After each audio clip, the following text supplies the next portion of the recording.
ماما انا جعان. قوم اعمل لك سندوتش جبنه. انا جعان يا ماما. عندك جبنه في التلاجة؟ هو مفيش غير جبنه؟ احمد ربنا غيرك مش لاقيه. يا ماما جعان. كل اي حاجه، الناس مش لاقيه بره اهو. جعان. ولا الجعان بياكل اي حاجه. عايز اكل. كل بقى. يا ناس جعان. في نص ليمونه باب التلاجة، كل. جعان. في طماطمايه في الدور، كلها عم اعمل الاكل. هموت واكل. بطل دلع، قوم كل اي حاجه في التلاجة. يا ماما ده التلاجة فاضية. ما انت بتفتري على النعمه، ده غيرك مش لاقيه. جعان بقى. هعمل لك طبق عدس يدفيك في الساعه ده اهي. ما بحبوش. هو ده اللي عندي، مش عاجبك هات لك اكل من بره. معيش فلوس. يبقى تاكل اللي يتحط لك وتسكت. انا جعان. عندك جبنه في التلاجة؟ ما انت عارفة ما انا ما بحبهاش يا ماما. ولا ايش عرفني.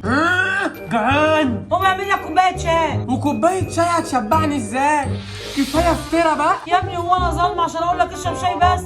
انا قصدي تشربه جنب الاكل اللي انا هجيبهولك. بجد؟ الله، طب هتجيبي لي اكل ايه؟ استنى بس هقوم اسخن لك رغيف عيش من الفريزر. رغيف عيش.